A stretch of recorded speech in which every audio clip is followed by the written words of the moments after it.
Hello guys, welcome back to my YouTube channel. Date আজি হৈ গল 12 আগষ্ট। সময় এতিয়া 6:37 গৈছে। মার্কেট বর্তমান আমি ন্যাচারাল গ্যাস চাই আছো আৰু 69 ডে চ্যালেঞ্জৰ আজি 3 নম্বৰ দিন। তাকে মাৰ্কেট আজি ফাৰ্স্ট টাইম গ্যাপ ডাউন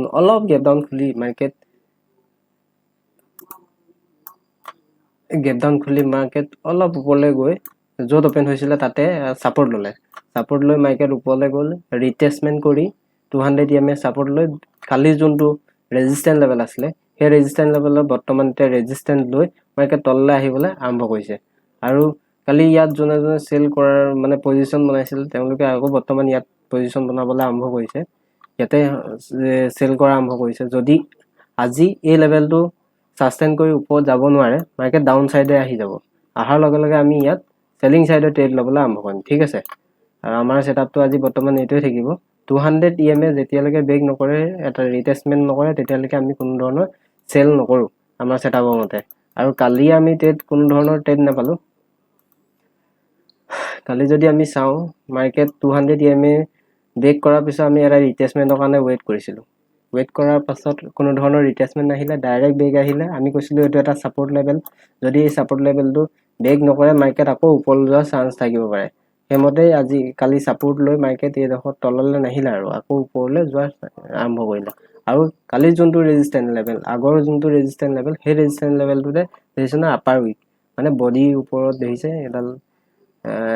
এডাল মাৰি দেখিছে, এডাল আপাৰ উইক বুলি কোৱা হয়। আপাৰ উইক বনাব আৰম্ভ কৰিছে। আপাৰ উইক কেলে মানে ওপৰৰ পৰা যোনে সেলিং আৰম্ভ কৰে প্ৰাইসটো ওপৰলৈ যাবলৈ চেষ্টা কৰে, কিন্তু সেলিং কৰাৰ লগে লগে আপাৰ উইক বনোৱা আৰম্ভ কৰে। আৰু ৰেড ক্যান্ডেল বিয়াৰিশ এংগলফিং ক্যান্ডেল বনিছে। এডাল ক্যান্ডেল বিয়ারিশ এংগলফিং, এডাল বিয়ারিশ এংগলফিং, এডাল ইনভার্টেড হ্যামার ক্যান্ডেল বনিছে। যদি ইয়াত আজি সাস্টেইন কৰি ব্ৰেক কৰিব নোৱাৰে নহয়, মাৰ্কেট ডাউন সাইডে অহাৰ খুব সম্ভাৱনা আছে। আৰু যদি মাৰ্কেট ডাউন সাইডে আহে আমি 200 EMA তলত সেল কৰিবলৈ চাম। আৰু এতিয়ালৈকে কোনো ধৰণৰ আমি পজিশন বনোৱা নাই। যেতিয়াই পজিশন বনাম মই আপডেট দি আছো। ঠিক আছে, এতিয়া 9:33 গৈছে। আমি বৰ্তমানলৈকে কোনো ধৰণৰ ট্ৰেড লোৱা নাই, কাৰণ কেলে আমাৰ সেটআপৰ মতে কোনো অহা নাই। আমি যোনটো কথা কৈ আছিলো এইটো এটা ৰেজিস্ট্যান্ট লেভেলত বাৰে বাৰে টাচ কৰি ডাউন সাইডত আহিবলৈ চেষ্টা কৰি আছে, কিন্তু তলৰ ডাউন সাইডত আহিবলৈ স্লো মোমেন্টাম, মানে একেবাৰে স্লোকে তললৈ আহিছে। মানে ডাইৰেক্ট গিৰি ডাউন সাইডত অহা নাই, স্লোকে আহি আছে। কি হয়, হয়তো ইয়াত আহি পিনে 200 EMA সাপোর্ট লৈ ওপৰলৈ যাব পাৰে। এইফালৰ পৰা যদি আমি মাৰ্ক কৰো, এইটো এটা 10 লাইন মাৰ্ক হৈছে।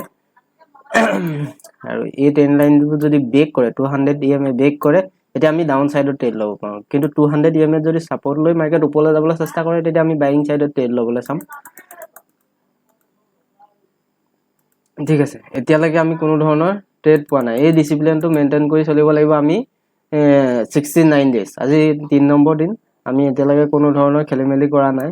এইটো এটা 10 লাইন মাৰ্ক হ'ব। ইয়াত মাৰ্কেট যদি ইয়াত আহে, ইয়াত যদি কোনোবা সাপোৰ্ট লয় আকৌ ওপৰলৈ যায়, তেতিয়া আমি বাই কৰিবলৈ চেষ্টা কৰিম। যদি ব্ৰেক কৰে এই ৰিটেষ্টমেন্টত আমি সেল কৰিবলৈ চাম। তাকে আজি হয়তো কোনো ধৰণৰ আমাৰ ট্ৰেড নিদিব। তাকে মাৰ্কেট মোমেন্টাম একবাৰ স্লো হৈ গল। ইয়াত যদি সেলিং আহিছে আকৌ বাই লৈ যাবলৈ চেষ্টা কৰিছে, আকৌ আহিছে আকৌ বাই লৈ যাবলৈ চেষ্টা কৰিছে। সেলিং হৈছে যদিও স্লো সেলিং হৈছে, সেইকাৰণে ওয়েট কৰিব লাগিব। আমি উল্টা সিধা ট্ৰেড নকৰো। এই ডিসিপ্লিনটো মেইনটেইন কৰি আমি 69 ডেজটো আমি চ্যালেঞ্জ পুৰা কৰিব লাগিব আৰু এটা সেটআপেই কাম কৰিম। কি হয় প্ৰফিট মন্থলি মই প্ৰত্যেক দিনাই আপডেট দি যাম।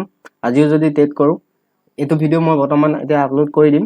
আৰু যদি নেক্সট আমাৰ 11:30 লৈকে মার্কেট খোলা থাকিব, 11:30 লৈকে যদি ট্রেড পাওঁ, নেক্সট ডে মই আপলোড কৰি দিম ভিডিওটো। ঠিক আছে।